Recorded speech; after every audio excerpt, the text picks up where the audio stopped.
I want to thank everybody that's here this evening. For those that haven't turned your camera on yet, if you get a chance, appreciate it if you do that as well. But I want to introduce Bill and Freddie. You got the sweet PDFs that I posted every day since Monday, as I consistently reminded people of this event. I think you're going to be thoroughly impressed and happy with the content that's covered tonight. And if you haven't taken a look at the website, definitely take a look at the website. There's a couple of workshops that are in rotation that are free for attendance. I was in one and I had to cut out, but I'm scheduled for the next two. Just fascinating and very helpful assistance with just things from business plans to building teams, etc. And I'm sure that some of that's going to get covered tonight. But I won't steal any more thunder. So Bill, Freddie, I appreciate you guys taking the time out of your schedules, which I know is hectic and busy. And I want to thank Matt as well for being the conduit that got us in touch. So I'll turn it over to you guys, and you guys have control, or the con, as Matt would say. You got it, Freddie. Awesome. Thanks, guys. I'm familiar with Elite Meet. I've worked with them a little bit in the past, and it's good to be talking to you guys about us. And thank you for having us. I'll do a really quick intro of me, and then also of Bill, and then we'll jump into the content, which is just more about it's more about our group and how the importance of introspection and having a sense of purpose, again, post transition. I'm a 2004 West Point guy, and then I did 10 years active duty for Special Forces, and then I got out. It was a really tough transition, as Christian said before. It was, for me, it was very tough.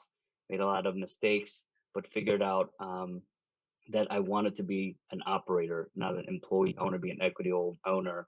And then eventually found myself in starting a small business in recruiting. So MilSpec Talent is my company. And now what we do is we also acquire small businesses. But I found Lion's Pride, and I really want to introduce you to Bill. Bill is going to hate this intro. Okay, Bill? He does. So I'm going to He already does. You're cringing, your palms are sweating, you're not going to like this. But I'm going to ask you to just let me finish. Let me finish, because this is important, and I want to express the credibility. But anyway, he's one of the most self-aware, humble, and modest leaders I've known, if not the most, right, that I've known. He's a successful entrepreneur. Bill's a world-class athlete. He's the real deal. He's also the second generation West Point grad. What I mean by being humble and modest is that it took me personally knowing him 3 years to get a story from him about his past and his accomplishments, which he revealed to me probably like 6 hours before this call. But nonetheless, Bill was born and raised in West Point, graduated as a combat engineer, and he was ranking top 15, not 15%, top 15 of his 1977 graduating class.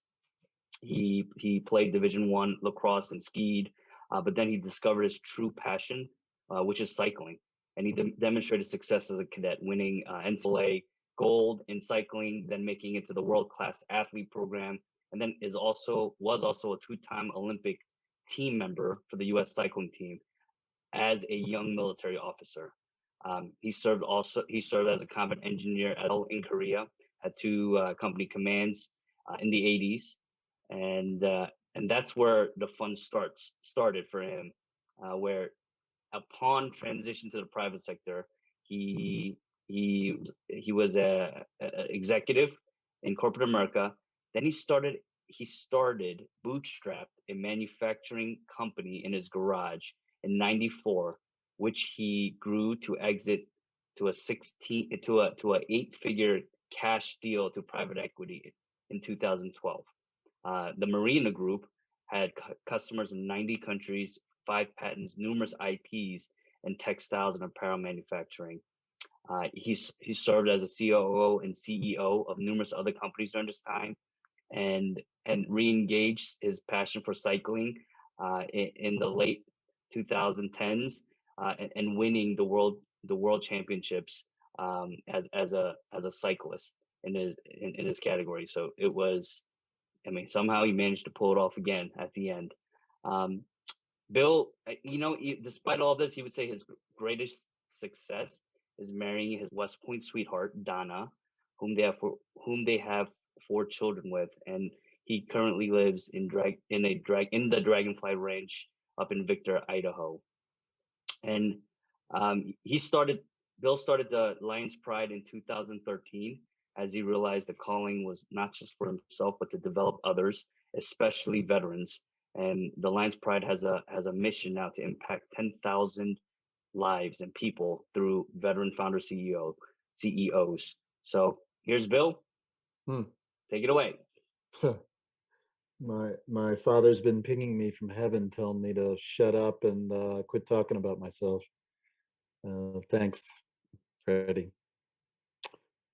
I thought rather than I don't know if you've transitioned or you're transitioning.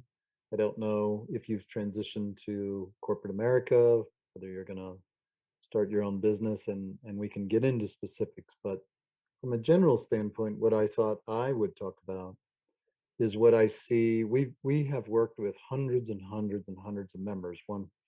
Freddie is one of our top tier members, or tier 1 member, and from my own personal experience, well, let me say this: why did I start the Lions Pride? Because I didn't have this sort of program back when I was Superman and I was your age. And although you heard I had a lot of success, I also had a lot of rabbit trails and some near catastrophic failures. So it's all part of my playbook, and it all worked out okay. But I don't want people to do it the hard, slow way like I did. And so in 2014, instead of riding off on a sailboat with all my wealth that I earned, and I don't tell you that to impress you, but to impress upon you, I didn't need to work. I didn't need any more money. And so when I hung out the shingle, it was to create an accelerator that would be exhilarating and breathtaking for someone like you. But it would be proven, and it would be Googling it and guessing and lone wolfing it, which is what I did. So one of the key things that I thought I would speak on pretty quickly, and then I just want to answer questions and guide you to where you want to end up tonight. That's why you're here. Is what I see in almost every member who signs up for any of our programs. And it's what I had back 30 years ago, is a lack of self-awareness. And I think this is actually one of the key and fundamental things that you can do for yourself, which will accelerate you at work and away from work. So for those of you who are transitioning, or for those of you who have transitioned but haven't quite found your footing, one way to get self-awareness is through a battery of self-awareness assessments, scientifically based assessments. We like a couple. I recommend a couple. You may have taken others, but I'm going to give you the ones that I recommend if you want to write them down. And in the future, I am happy if you show up at one of our free workshops and you sign up from the workshop to our free live coaching, which we make available to everybody. Bring your assessments. I'll interpret for you, so you know if you haven't figured out how to use them, you can. The first one I recommend is something called the Kolbe Alpha. And it's Kolbe. Kathy Kolbe is the designer, the scientist behind it. And this is a very important assessment because it's really the only validated cognitive assessment. It's action. It's, if we land you in this situation, how do you act? If we land you in that situation, how do you act? And it's 4 numbers, and that creates a gazillion combinations. And obviously there are people who are similar, but you have a unique number.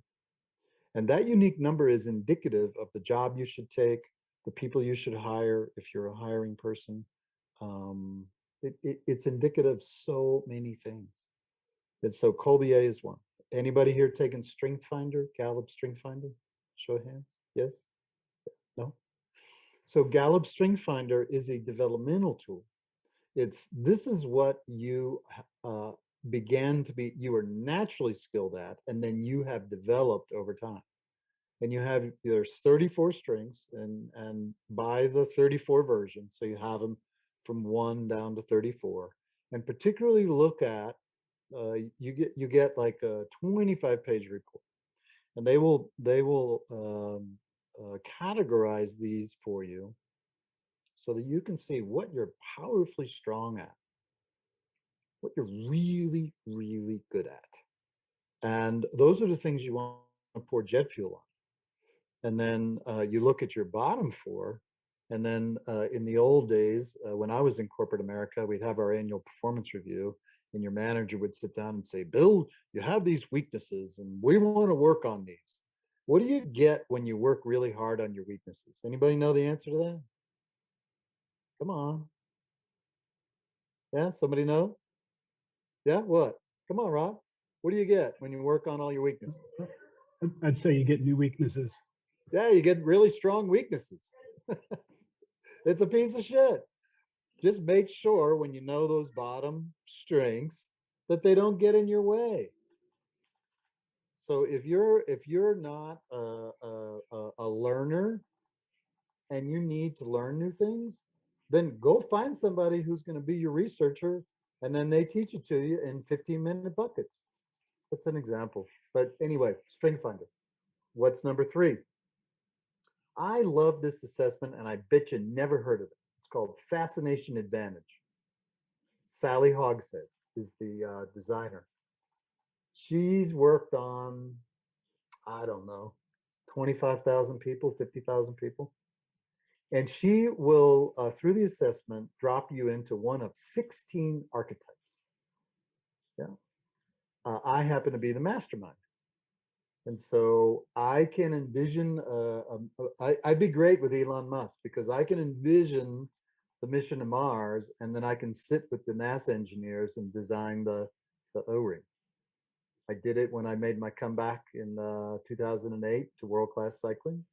I did it back in the day when I was a young lieutenant who still had to serve as a platoon leader, but I still had to find time to train at the Olympic level. I did it when I started my company and didn't know shit about entrepreneurship.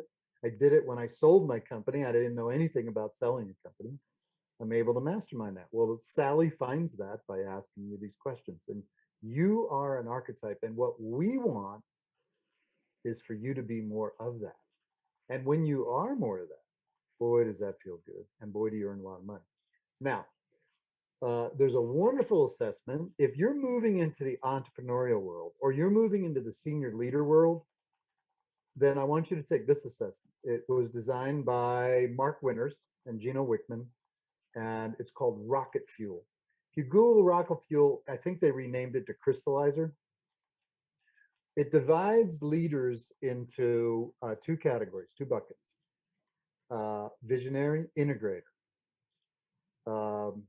I don't know what branch all of you were, battalion commander, battalion XO. Yeah.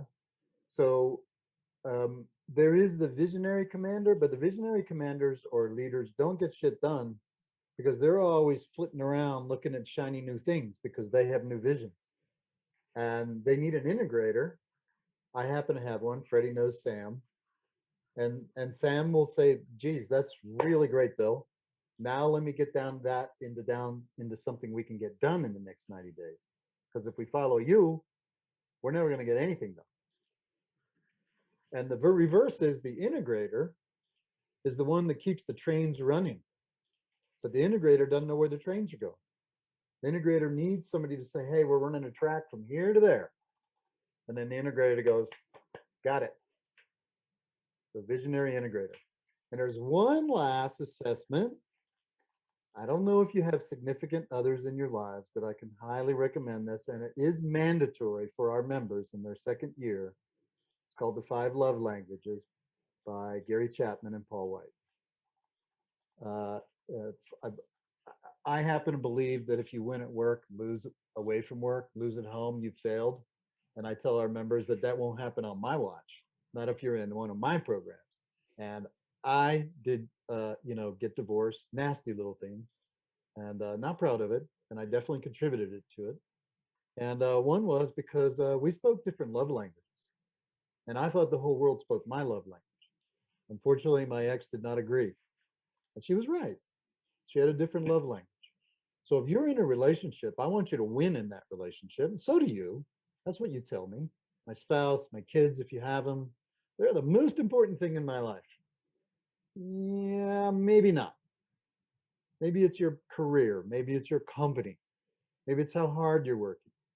Maybe it's that you're not making the effort to speak their love language. And you're speaking Chinese and they thought you were going to speak in Arabic because that's what they understand. And so those assessments right there will optimize you in the workplace and will optimize you away from the workplace. And that's where you're going to win. Let me point out that life is not sequential.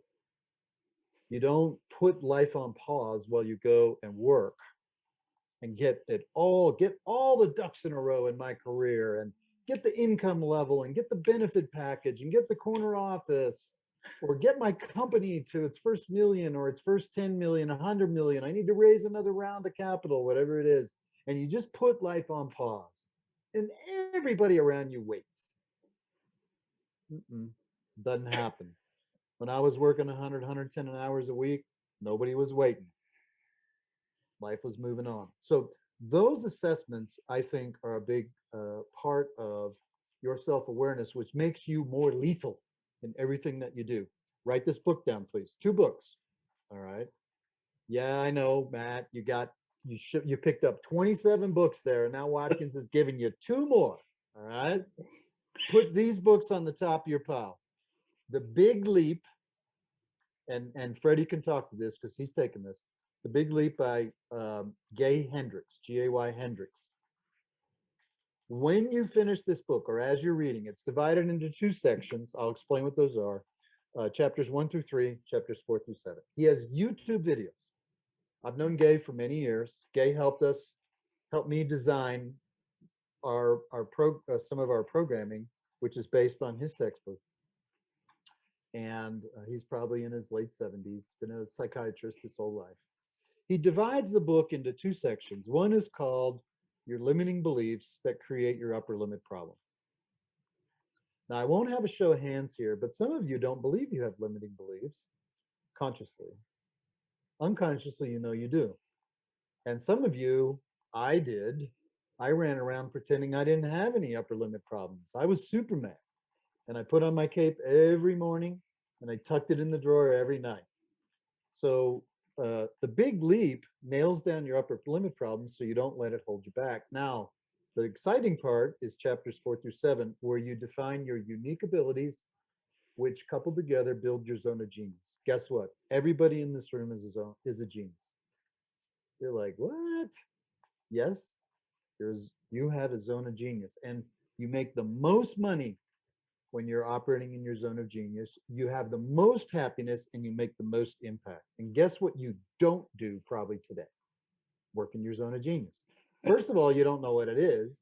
And second of all, you're out there slaying every dragon in the world because you're so freaking busy. You say yes to everything. You don't sleep enough. And therefore, you're working in your zone of competence, your zone of excellence. But because you don't even have time to figure out your zone of genius, you're just out there. I call it the chop wood with a dull axe syndrome. You're furiously chopping. You're chopping more wood than everybody in the forest, which makes you feel good. But what you don't know is here's the axe sharpener, and you could actually triple, quadruple your output if you would just sharpen your axe. There's one more book. Anybody here transitioning? Yeah? No? Yes? Transitioning? Favorite transition book? favorite life transition book. I've used it twice in my life. It was designed for Stanford college students by Bill Burnett, Burnett, and it's called Designing Your Life. How to design a well-lived and joyful life.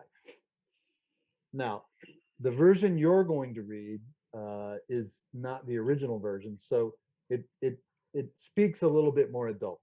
Yeah, you don't want to read a college textbook. I get it, but it has a workbook. Buy that if you're going to do this exercise, and it will move you through another phase of self-awareness. And as Freddie said, self-introspection. Here's what you don't want to be. Okay.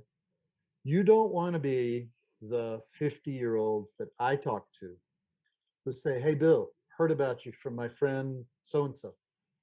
And seems like they thought maybe you could give me a little guidance. Well, what's that?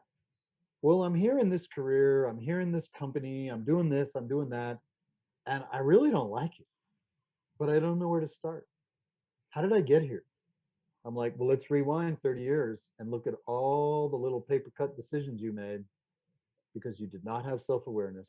You did not have a plan, a written life plan, which I want to tell you is the last piece I'm going to talk, and then we're moving to questions or whatever you want to talk about. Or you can pull the eject handle. I'm out of here. All right. The one page, Garrett, were you on the one page personal plan workshop? Did you do that one? No, you did the I business. was doing the team one. Got it. Okay. So the one page business plan, the one page personal plan workshop I do for free. And it's your life plan. Freddie can talk to it because he's actually filled it out. It's your life out to your desired future, mapped in 90-day increments. And without self-awareness, you don't create your life plan.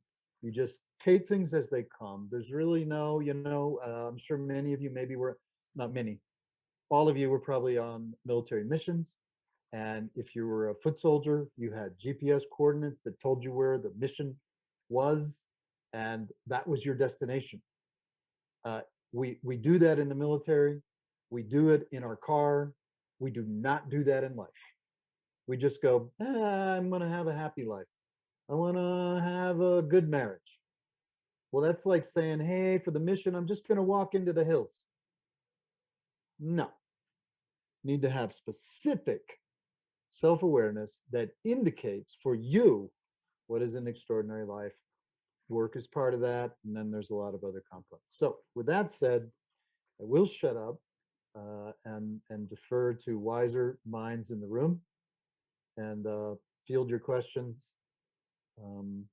Let Freddie follow up, or yeah. Let me, if I may just jump on this point. It's funny when Bill said who's transitioning. We all know the definition of transition, but for me, I think I would categorize my transition being like 5 years. It took me a while. And I think lots of us may define transition as like, oh, I'm finding my purpose and finding my passion and pursuing that. And Shirley, you've probably been told, what's your passion?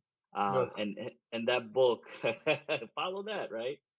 And that book, Designing Your Life, what's interesting is that it's passion. They say that passion comes after you try something and you've done it and you have a mastery of it, and then you develop that passion for it. So it's all about exposure and being able to see what goes on in another person's shoes. And that's why programs like the Skill Bridge are awesome, I think. And they can help you figure out, where can I pursue this if my interest in this is better or is deep enough. So it took me about 5-6 years to figure out, and now I'm doing it, and it's awesome. And it's through the help of understanding. Even though I got an MBA and all that, I don't know shit about business, and I need people in my corner. I need a community, a cohort. I need a Bill to help me through some of these issues. as a business owner, and that's what the Lions Pride provided. And I believe in this so much that I've joined it, and everyone needs to hear this material, and they need to learn it, because it's going to make you better, faster, more efficient.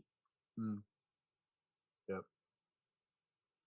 How about the question that you want to ask, or the comment, or the conversation you want to start?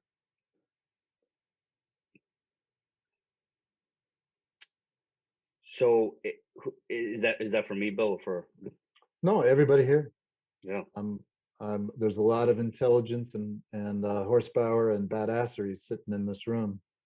Well, and me talking another minute is not what you want to do. So let's go. So there's an icon on the bottom.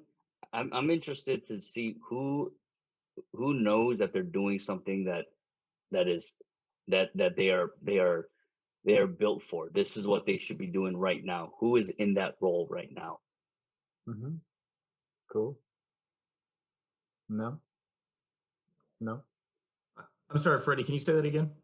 Yeah, I'm wondering if people in this room who knows that they are on the right track, they know they found something that will be their, their future, and they know that. No.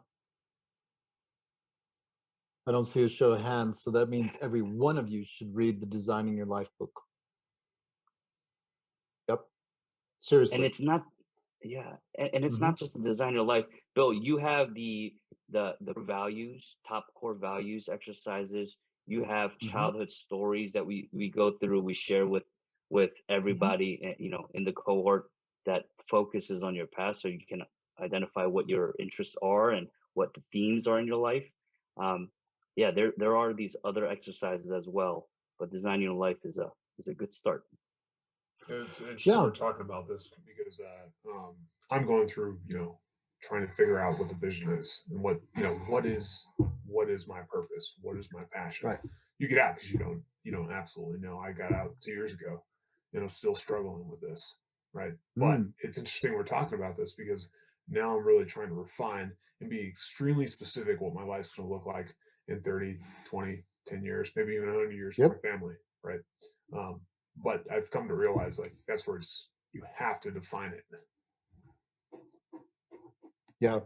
And Nate, what I would want you to do is a couple of acceleration tips for you. Number one, never in generalities. Yes, you cannot predict the future. I get that. Everybody's like, well, why do I want to say I want to live in this kind of house? Because I don't know that I'm going to be able to do that. Because if you don't call it out, you ain't pointing yourself to anything. Then you're just kind of riding through life, letting life deliver what life wants to give you, whereas you want to grab it and say, I want this. So be very specific. Is it a gray house or a blue house? Is it one story or two story? I want to hear your thoughts on the Vivid Vision book by Cameron Herold. Yeah. You've read that. Cameron and I are in Genius Network. He's a great author. And that's what I want. I want you in vivid color on this. I call it the time machine exercise. Step into the Lions Pride time machine on your one-page personal plan, dial in the date, now you're out 3 years. Step out, what do you see? What car is in your driveway? What are you wearing? Who are you hanging out with? What's the neighborhood look like?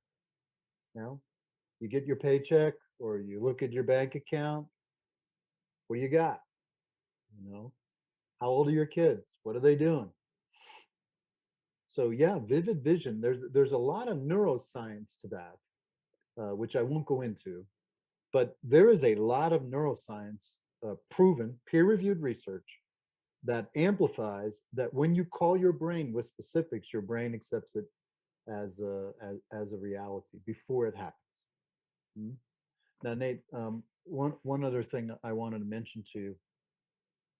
One of the key exercises in the Designing Your Life book, and one of the key values in our cohort of having 25 Freddies around you doing similar things or have done them, is that you can seek out people who have done or maybe are doing what you're thinking your purpose is.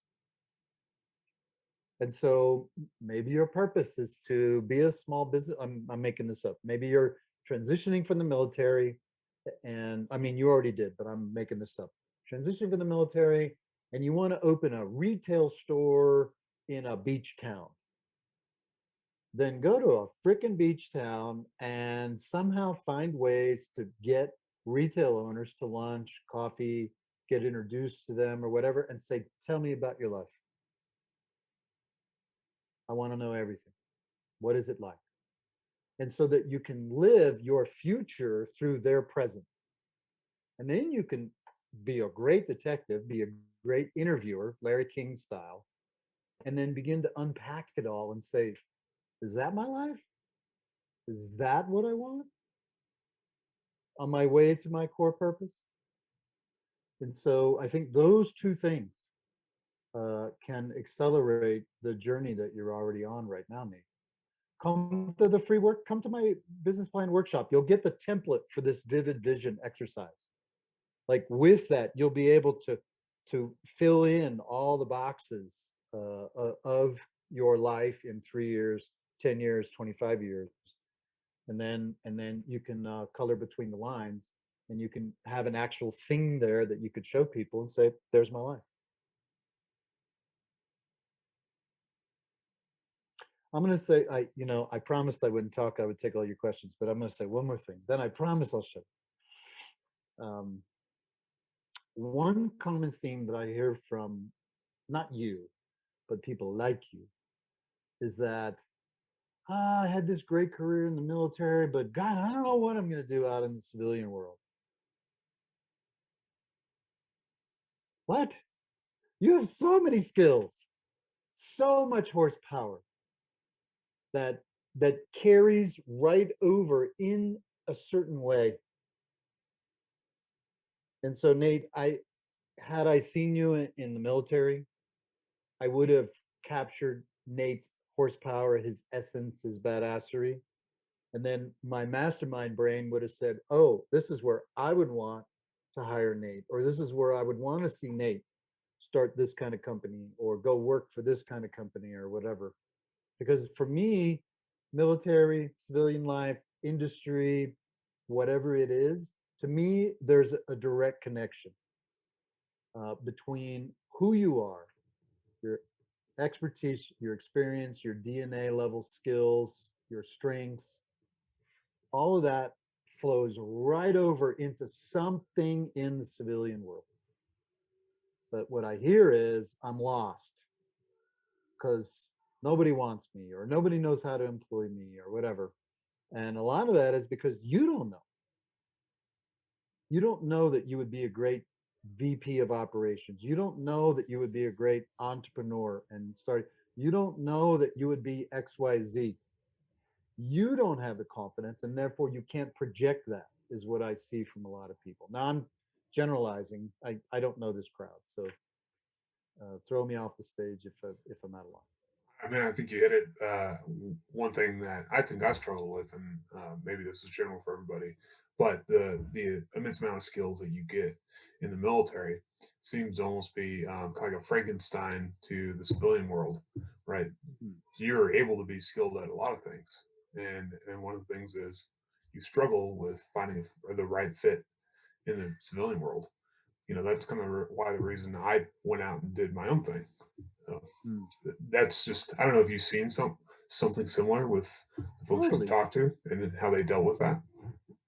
Well, let me divide. One of the key courses that our tier 3 members master within their first year is what we call A player hiring. All right. So we're teaching founder CEOs how to hire. Okay. But let's say you're being hired. So by one of our founder CEOs. Okay. So what are our founder CEOs look? What is world-class hiring? It's skills, it's experience, and it's behaviors. Let me break those down for you. A skill, Nate, is a testable. It's testable. I can give you a test and you can demonstrate a skill. What's an experience? It's a timeline. Yeah, you had 10 years and something, okay? And what is a behavior? It's innate. And so in the military, okay, maybe you acquired some very military specific skills. I'm sure you did, all right, that have absolutely no application unless you go into the defense industry or something like that. But you acquired others, right? You acquired others, leadership especially. No doubt all of you were in leadership positions. Leadership is a skill. A few people are born leaders. The majority in the 90th percentile are trained, developed leaders. And you probably are elite leaders. Do we need leaders in the civilian world? Damn straight we do. Do we have them? No, we don't.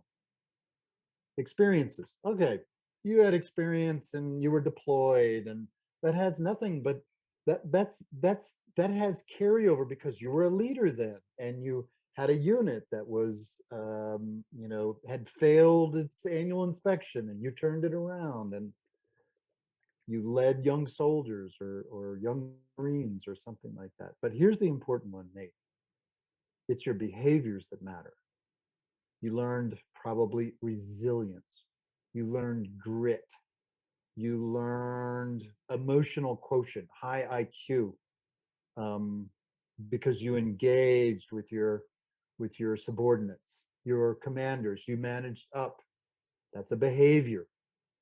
All those behaviors worked in the military, and they work over in the civilian world. So it's getting this self-awareness so that you actually project the kind of job, if you're interviewing for a job, that you want, or if you're going to be a founder CEO and start a company, the kind of company you're going to start, and the people you're going to hire. Yeah, in addition to those behaviors, it's providing feedback, coaching, building a team, being disciplined, There you go. developing a vision, and metrics to accomplish. All of those, you have them from the service.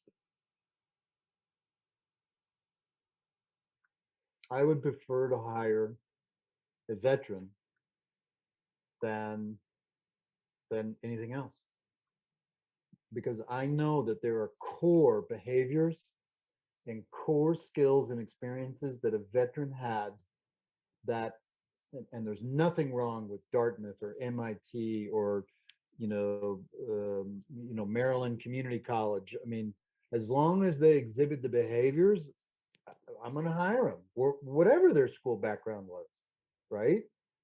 But I know statistically that I can get the behaviors that we desire for certain jobs more likely from a veteran than I can from another. It's not exclusive, but I know it. And so I would be wanting to interview to those behaviors. And so do civilian leaders. See, but most of them are crappy interviewers, and they have a shitty hiring process, and they don't hire to behaviors. They just hire to like resume timeline. They go, well, you're in the military. You don't know anything about our industry. Hello, I'm probably the best leader you're going to meet in the next decade. You think I can learn your industry? Duh. Now, you can't say that, right? But you wished you could.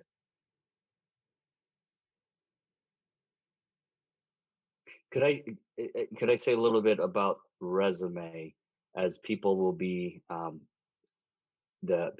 probably building it and updating it, but the secret to a resume, as I've read a lot as a recruiter and people hiring, etc., it shouldn't be rear focused, rear facing. It should be forward facing, meaning it should be designed and written to what you want to pursue, not this is everything I've done in my past. Here's a timeline, all my accomplishments. That confuses your employer, especially people like us. Everything that we've done, it'll just confuse them with, so how are you going to provide value? But if you make it forward facing and say, I am a an operations leader, and you define that, and you have bullets that that that support that thesis, that one liner, that avatar of a military veteran who have led in operations in a tech startup. If you make that forward facing, then people know, I know Nate can help me in this capacity in my company. And how does he, and then he's going to have questions and ask you, what are your behaviors to fit that? But yeah, that's, I would just say that is the secret to a resume. And it's to get an interview so that you can express those stories to your employer. Yeah, absolutely. The one, so on our one-page personal plan, as Freddie was telling you, it's the platform of your life on the far left-hand side. It's hard to describe because you're not seeing it, but it's one sheet of paper, like legal size. Platform of your life over here. They're like the U.S. Constitution. These things can be changed, but they don't change very easily. And then over here is your timeline, your fluid timeline from 25 years out, say, to, say 3 years, and then this year, your best year ever, and then your best quarter ever, which is the next 90 days. And over here on the left, Nate, one of the things that, as you heard from Freddie, I have everybody do is not only core purpose, Nate, but we also do core values, your life values, top 10 life values in priority. And then we do the zone of genius exercise, your limiting beliefs, upper limit problem. But the one thing we do on that center column right here is your life stories. I like to have your childhood stories, your young adult stories, and then your adult stories. Now, why do we tell stories? Because in stories are themes. And those themes are indicative of the ideal job that, whether it's an entrepreneur, like, when you're getting out of the military, what can you do? You could go work for big corporate America. You could go work for a small business. You could go start your business. You could work for a nonprofit. You can do a lot of things. But in those life stories are those themes where you excelled. Yeah, of course. I have failure stories too, embarrassing ones. But there's lessons in there too. And so I think what I'm trying to say is, I'm amplifying what Freddie said, is don't just throw your resume out there and hope somebody connects you with a job. Do the designing your life. Look at your life stories, get high self-awareness, and own a job. Say, this is what I want, because I'm going to excel there. I'm going to excel in a medium-sized $250 million company in the heavy machinery, railroad manufacturing industry. And I'm going to be an ops manager of a team of 100 people, engineers, manufacturing, blah, blah, blah. Because you've done your work and you know your value and you know who you are, so that you are going to leap out of bed every day to go and make impact in that job for that company.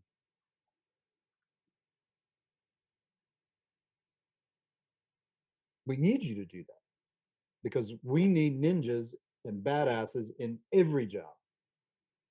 Not just they took a job to get a paycheck, that they engineered their way into that job, because now they're performing at the elite level, not the average level, because they really don't like what they're doing, but they had to get a job. They just threw their resume out there. They started any old company, they bought a franchise, really didn't like it, but it seemed like their friend got one. Be very deliberate and intentional. And if you haven't considered for your future professionally, if you haven't considered business ownership, you should, because I believe people like us are built for that. Either franchises are an amazing start, so that you can receive a playbook from your franchisor as a franchisee and follow the playbook to excel. Or you have a small business that you buy. You buy companies like I do, and you jump into the battlefield right there, and then you go and fix things and you make things better and you have vision, or you're a startup, you're an entrepreneur. But in order to prepare for that goal, I would say you need to know operations. You need to know how to deal with civilians, because you're not going to be working with other Green Berets or SEALs when you go into these companies. You got to understand the language and the culture there, and you got to know how to sell. So if you are not selling something or learning how to something, highly recommend following that and developing that skill, so that once you are in that capacity as a general manager, you can both observe, you can oversee operations, and then you can lead sales and be that number one salesperson for your team. So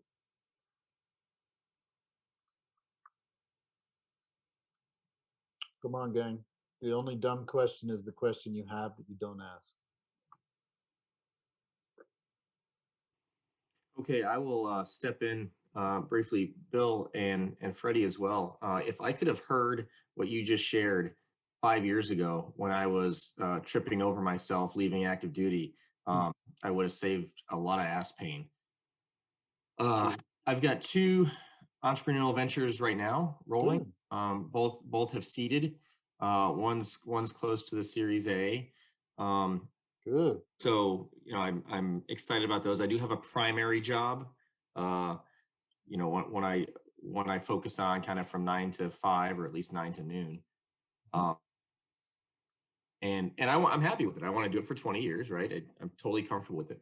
One thing, like looking back and kind of expounding, or is adding to what you've both shared, if I could have articulated to myself 5 years ago, would have been in some of those interviews, with large or even medium-sized corporations.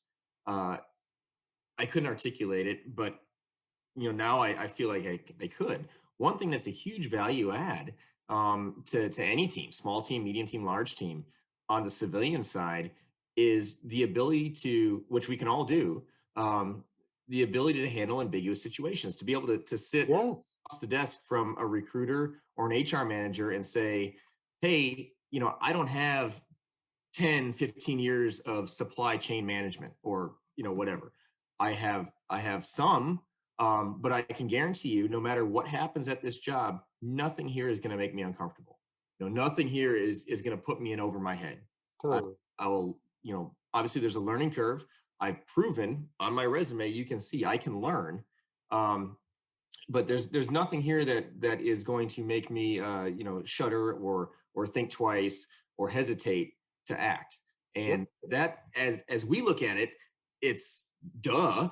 It's very obvious. Yeah, of course not. Why would you? But on a civilian side, and having been here for a few years now, that's not a given.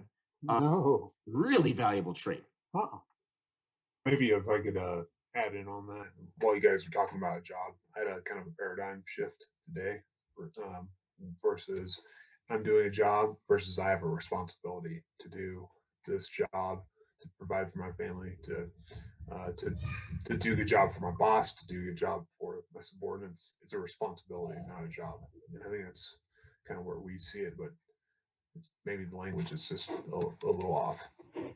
Well, I want to even pivot further on that, Nate. I'm glad you mentioned that word, and I'm glad you colored that for us. But you have a responsibility to yourself, and you have not been trained for that. You have been trained to put yourself last and to serve the mission first. Now, I did not have the training in my military career. I was brought up by a Marine Corps father, and he was all about the mission. I remember him talking about that, I think, when I was 6 years old. Mission first. And that's what you know. But here's the deal, Nate. You have a responsibility to yourself, because when you put yourself in an optimal circumstance, you flourish. And you are a better dad, and you are a better husband, you are a better brother and friend and son and gift to the world when you are packed with energy, because you are around the kind of people that fill you up. You're doing work that is meaningful to you and you're good at it. And when you half-ass shit because you have responsibility, but you threw yourself under the bus, then you're, listen, everybody looks at you and they, not you, Nate, I'm not saying you personally, I'm saying everybody still says, wow, that person's a badass. But if they only knew what you could do if you were flourishing, then they go, what in the hell? Why are we only getting 40% of you? And so I want to remind you, though, responsibility to family, kids, boss, all that, you too. Put yourself in that equation. Okay? That's why I talked self-awareness right out of the block here, because I know I'm not you, but I've hung around with enough you to know that you don't have self-awareness like that. And therefore you put yourself in situations that it's not harm's way, but it's harm for you.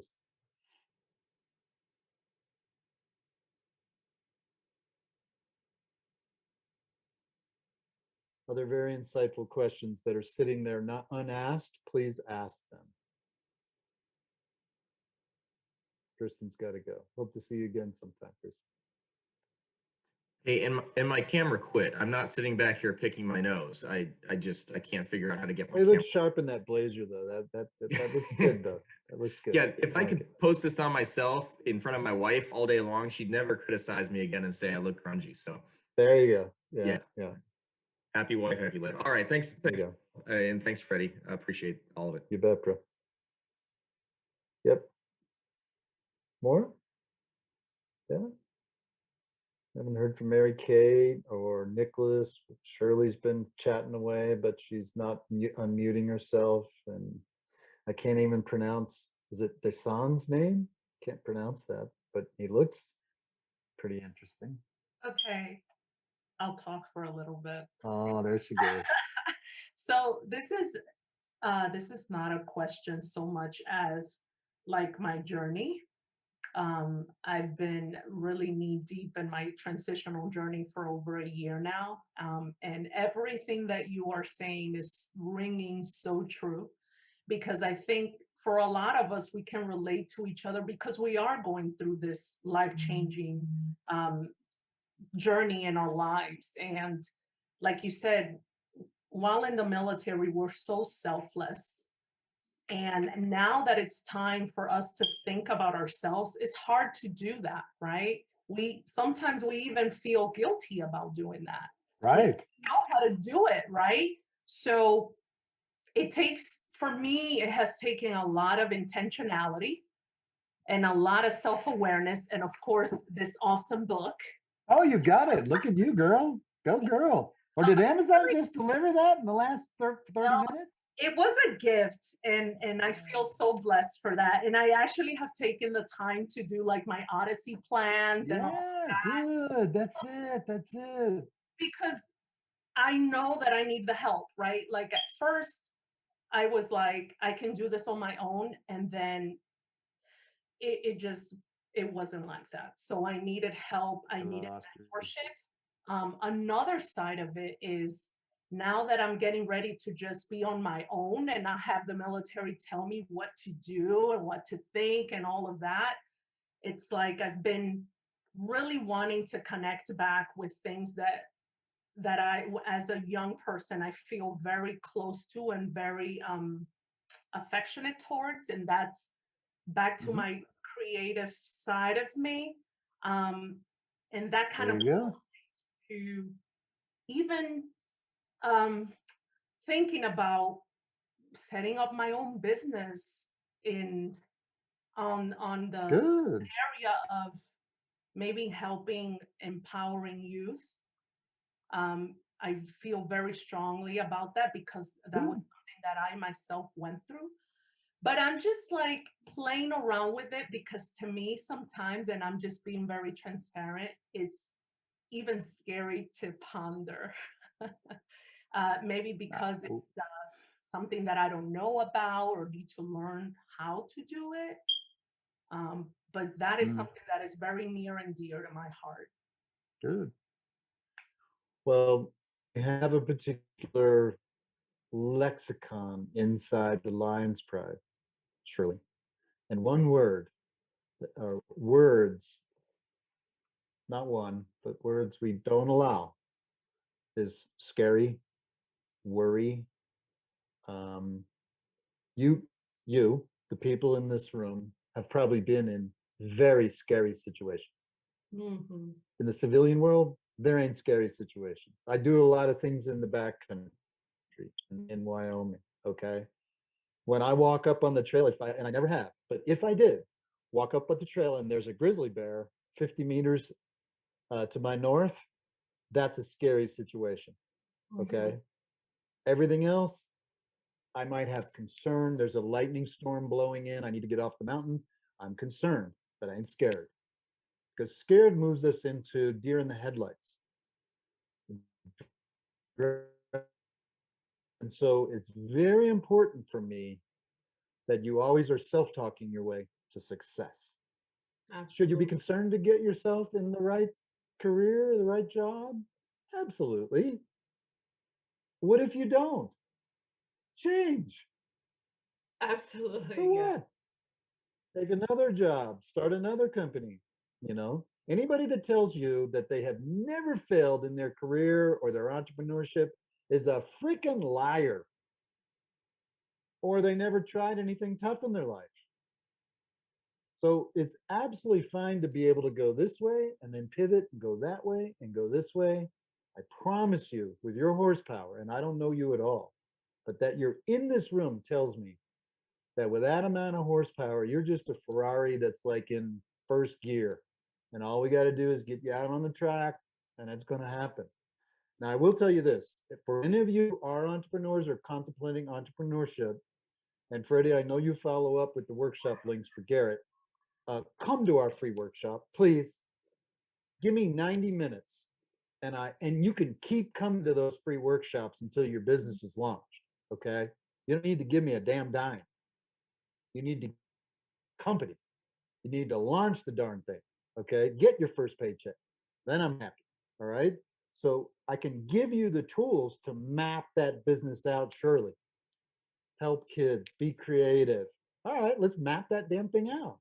Let's turn it into something other than this dream that's in your head or in your heart. Let's turn it actually into words on the paper that eventually turn into an LLC, eventually turn into customers walking in the door on your website or whatever. And that's what you must have a diligent process for that. Otherwise, it just stays hopes and dreams. Wonderful. Thank you so much. Go, girl. Let's get it. And we have a habit, don't we, to say, I can do it myself, right? You know, I'm resilient. I'm good. I can figure it out myself. Mm-hmm. But there, you don't have to. Don't recreate the Why? wheel. There's so much. There's so much support. Find an accelerator, Shirley. Understand how to start a business. Understand how to analyze your market. You have to find your market before you start a business, so that you can understand product market fit and see if there's a prototype for that. And I mean, but you have use that network. Veterans Bunker Labs, Warrior Rising is another one. Yeah. There's a lot of these organizations that focus on startups. Right. So yeah. Oh man, I was such a lone wolf. I had such a huge ego. Dude, you couldn't have told me shit back then. I knew it all, or I could figure it out. And boy, did I do things the hard, slow way. And Freddie's 100% right. You want to start a company? Let's go get help. You know, if you want to go work for XYZ company, let's find somebody that works there or worked there or does that job in another company. And let's go accelerate. Because otherwise we're just wasting time. We're running down rabbit trails, little rabbit holes, and you know, why? There's no pride in it. Well, I had pride. I had a whole big ego. And finally, I think after I had hit my head so many times against the wall, maybe when I was 40 years old, you know, I finally began to reach out and get help and say, there's a book, Dan Sullivan is a great coach, runs Strategic Coach. Okay. He's coached 18, 20,000 entrepreneurs, wrote a book called Who Not How. Oh boy, Who, not how is not how do I get this done? It's who can help me get this done or who can do it for me. In the first year, 80% of our members hire a virtual assistant. 0% of new members have a virtual assistant when they join us. 0, nobody. 80 have it within a year because they finally see the light. Why should I be doing all these things by myself? You shouldn't. That's why you're stressed. That's why you're moving so slow. And that's why Freddie's moving so fast. So it's always who, not how. Who, not how. Who can teach me this? Who can show me this? Who can guide me here? Who can do this? Who? Not how. And rarely is the who you, unless you're in your zone of genius.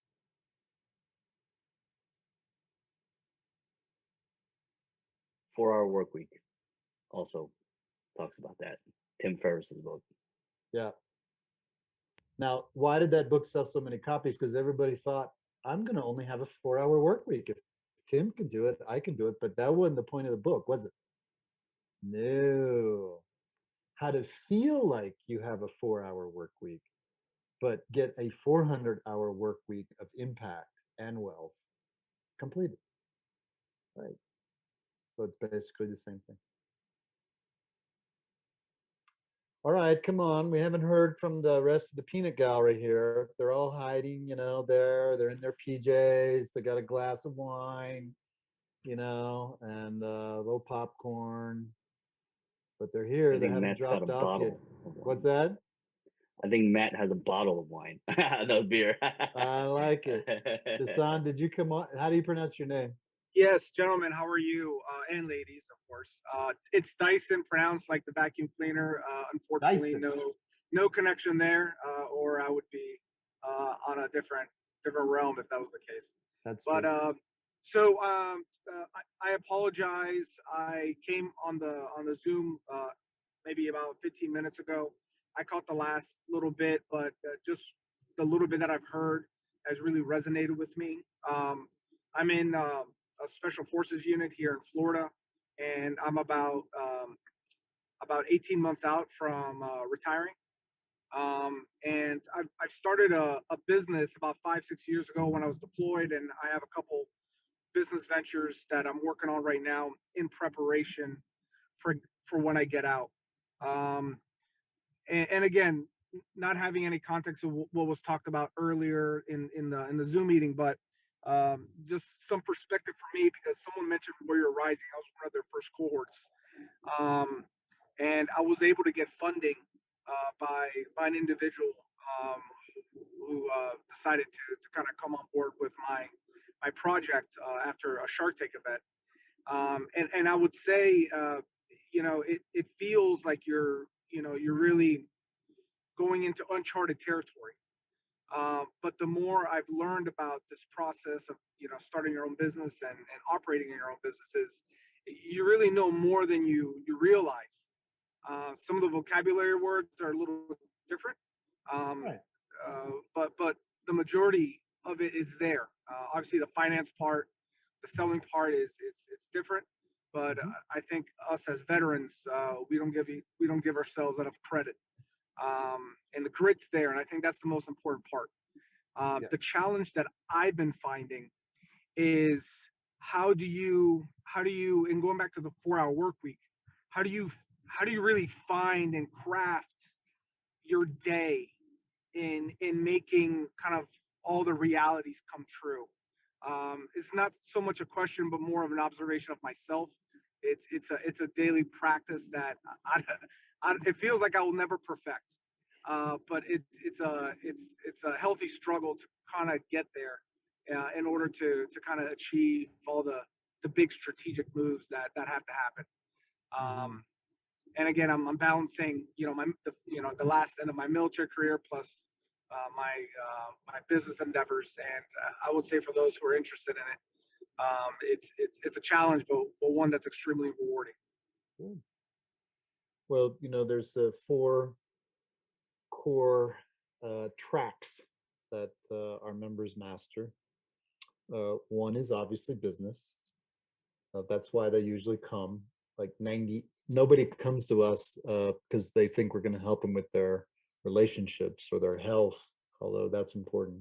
So business, work, life, away from work, everything away from work, self, you, right? You, the CEO. We work with founder CEOs of small businesses. Okay. And the last one, Dyson, is productivity. Because I believe productivity is the Archimedes lever that overlays every category, every track.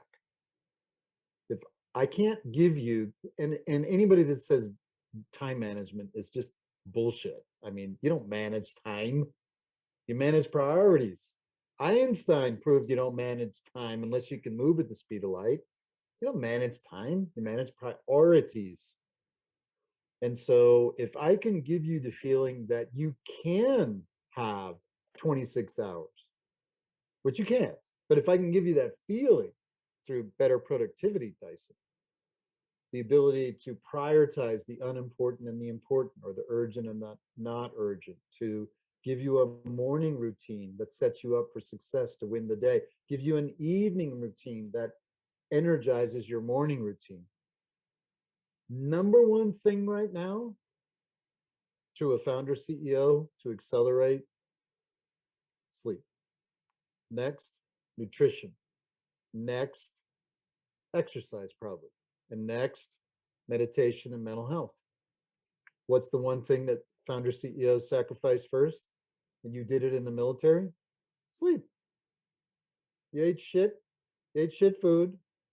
You got a handful of hours of sleep, and you thought that was okay. Matter of fact, sometimes you bragged about it. And when you're a founder CEO, one of the first things you do is like, dude, I don't have time to exercise. I'm bulletproof anyway. Not so much. And so this productivity that, and you know, there's books, you know, by countless productivity experts. Some of them suck, but a lot of them are really good. And you put these things into a systematic way that you manage your priorities, and then you can start really bringing it to the world, Dyson, and, you know, not feel like you're totally out of control. Most people, they put on a good Instagram face. They live in chaos, they live in frenzy, and they live in confusion. They're stressed, and their health is bad, and they look great on Instagram, but it ain't so. But you can be the real deal by mastering productivity, choosing your priorities, managing those tools. There you go. Yeah, Miracle Morning, Hal Elrod. Yep, Miracle Morning. That's right. Great book, great system. You know, so that sets you up to win the day. Mm-hmm. Yeah, Excellent. Michael Thank you Hyatt. very much. Yeah, I see Nate. You're plugged into Michael. Michael's planner is outstanding. Yep.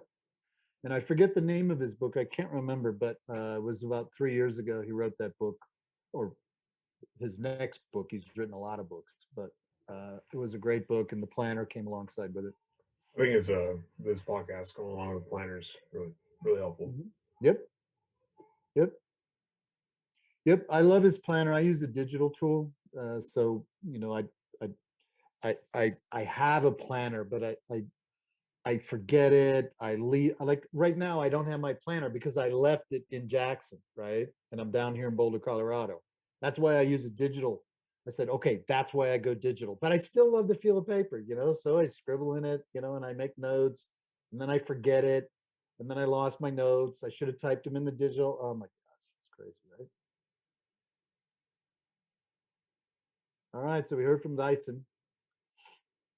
And there's two badasses left. We're going to hear from them, or there they are. See, now they're starting to come out of the woodwork.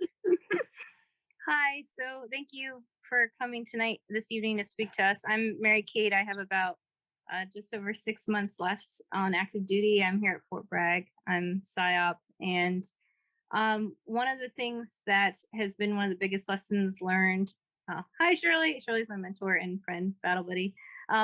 So one of the things that I've learned really is also saying no and having boundaries. Because I'd say at the very beginning of I started my transition at the 12-month mark, And I was saying yes to everything because I didn't want to miss out on any opportunity. So if anyone was presenting, Mary Kate tried this, Mary Kate tried that, I ended up with doing a dozen different programs and things all at the same time. I was doing like 5-6 hours straight Zoom calls.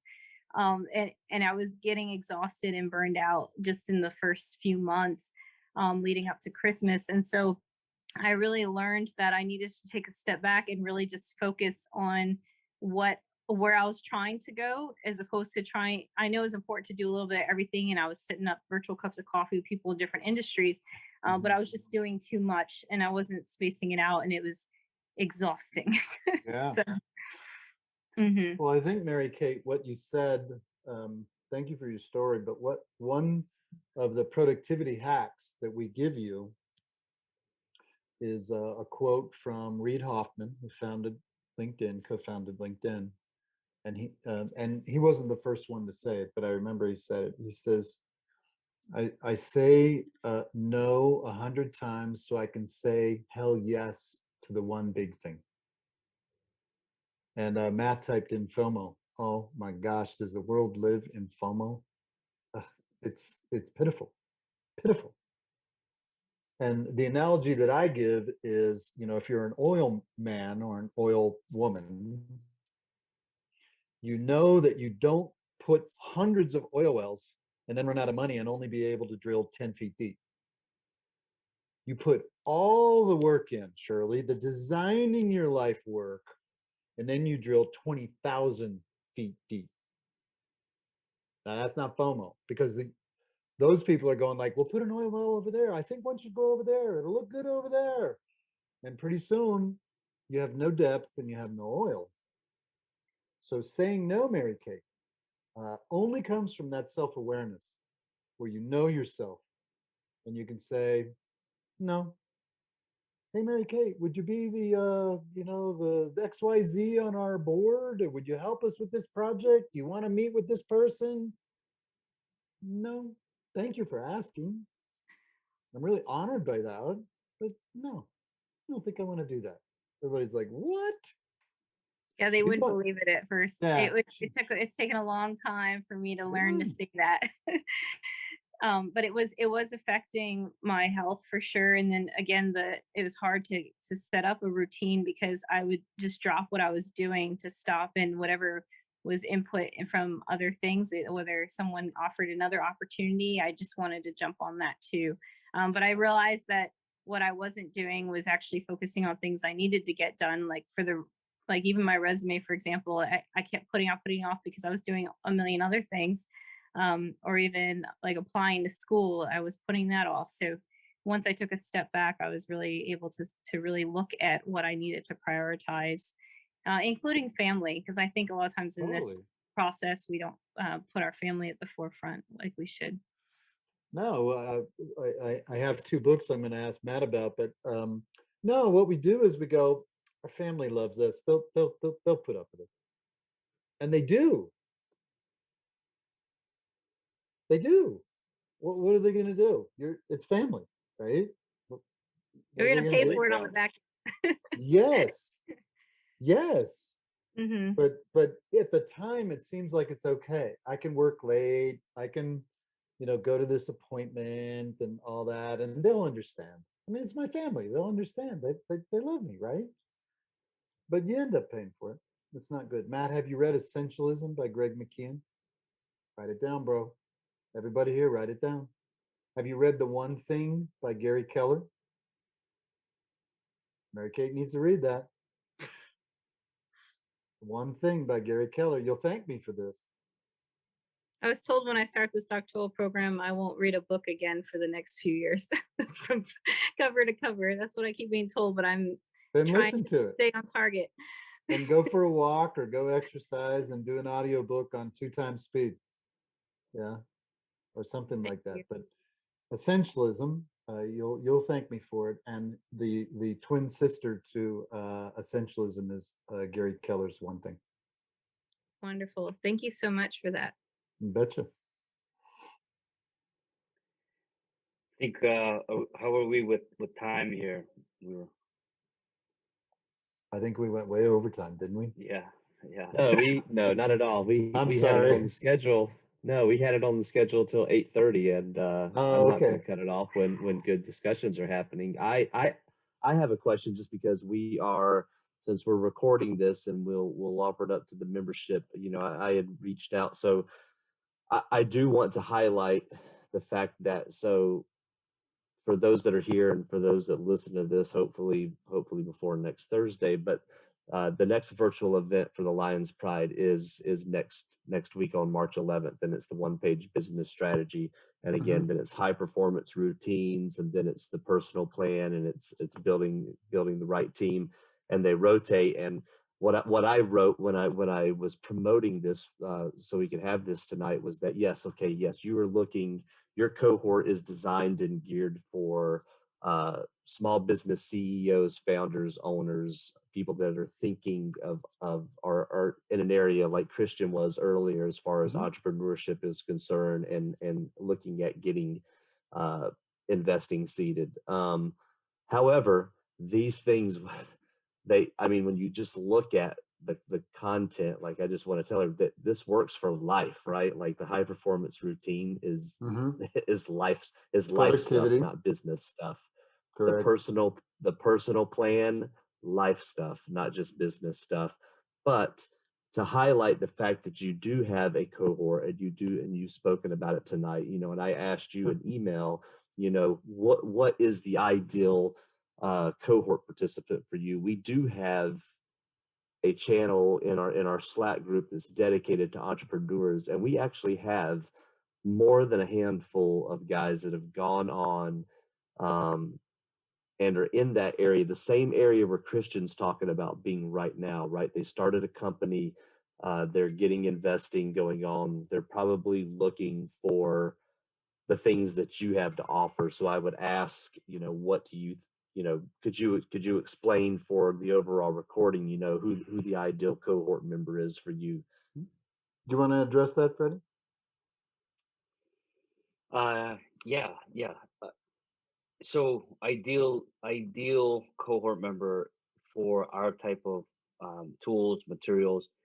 Think of us as an accelerator and not an incubator.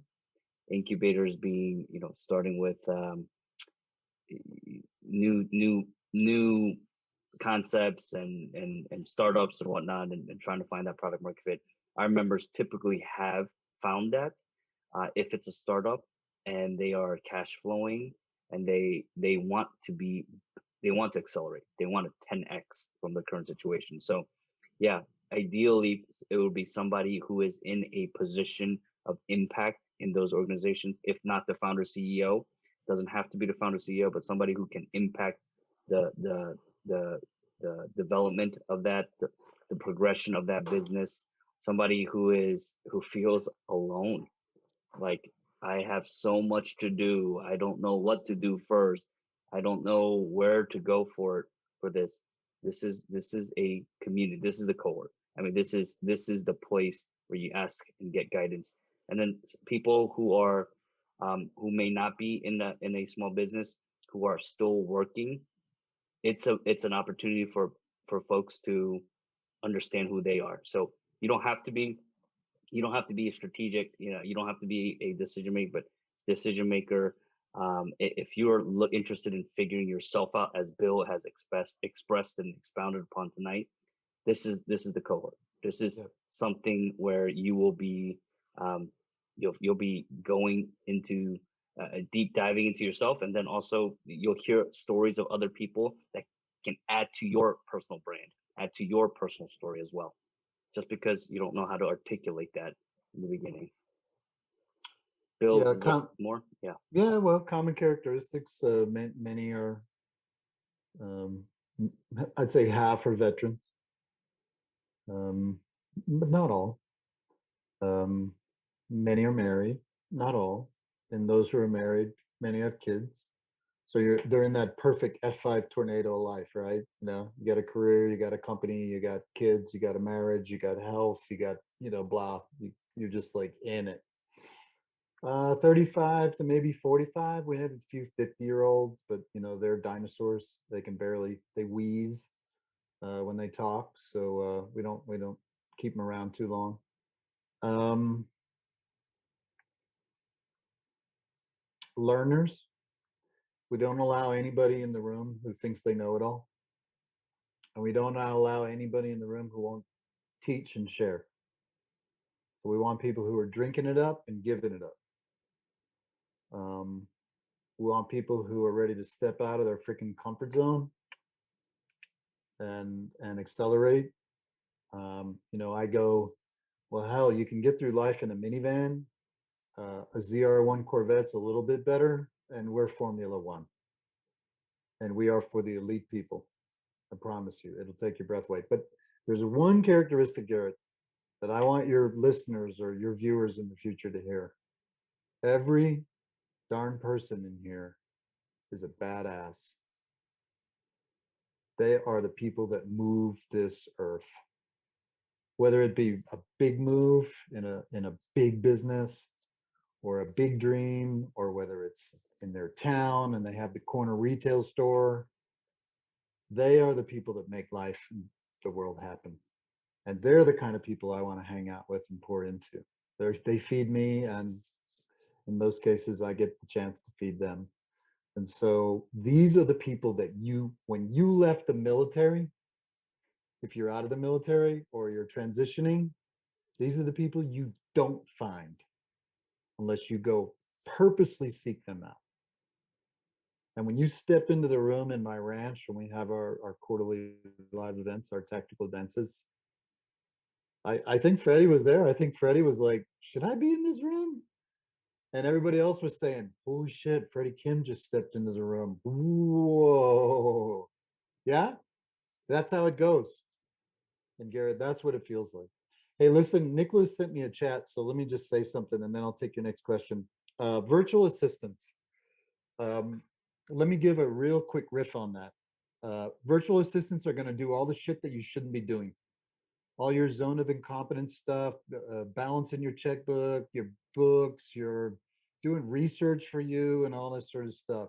You're going to say, I can't afford it. I'm going to say, you cannot not afford it if you want to be a true badass. If you want to be a busy little person, barely making a dent in the universe, don't hire VA. Save the money. But if you want to make them really happy and make you happy and make you more money and make you more impact, then damn well think about that in the future when you can. All right, here you go. My VA runs my entire calendar. I don't touch it. I don't make appointments.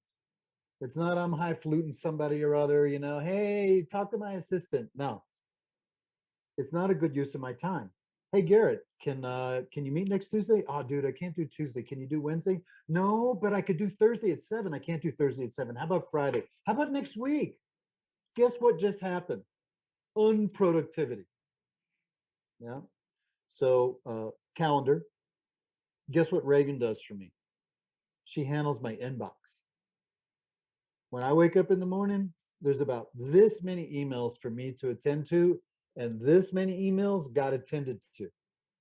Does she pretend to be me? Nope. She just says, oh, I see you wanted to talk to Bill. Let's get you on the calendar. Oh, you wanted to meet Bill to send you this thing. Here it is. Oh, you have this thing. Okay, I'll get that, She handles it all, like juggling chainsaws. She handles all my flights, all my travel. She handles all my research. And right now, she's helping buy flowers because my mother's birthday is coming up. Oh, Bill, you can't buy flowers for your mother? Yes, I can. Will I take credit? Will I give credit to Reagan, to my mom? I say, Mom, I didn't buy you those flowers. I know they're gorgeous. And I never would buy something like that. Reagan made me look good, really good. Well, tell Reagan, thank you very much. Yeah. So how do you find a virtual assistant? That's what it would do for you. It'll make you feel like you have more time and more blast radius because you're more impactful. How do you find one? Well, you can go get a $10 an hour VA from Vietnam or Guatemala, or you can go Google Belay Virtual Assistants, BELAY, and me or Freddie can give you more if this isn't enough for you. And they are the gold standard. Every one of our, well, I don't know, 95% of our members have belay. If they have a VA, they have a belay VA. There's still the 5%, who haven't come over the line because they think it's too expensive, and it seems expensive. The business model is whatever you pay a virtual assistant company per hour, they will bill you by the hour, and you'll commit to a certain number of hours per week.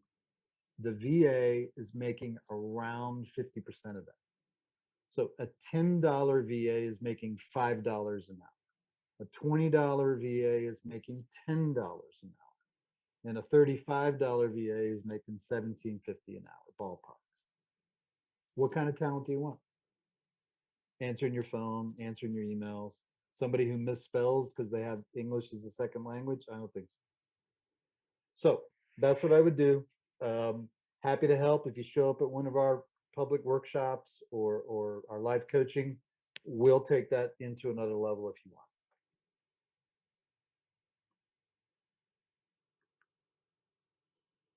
Yeah, that was great information.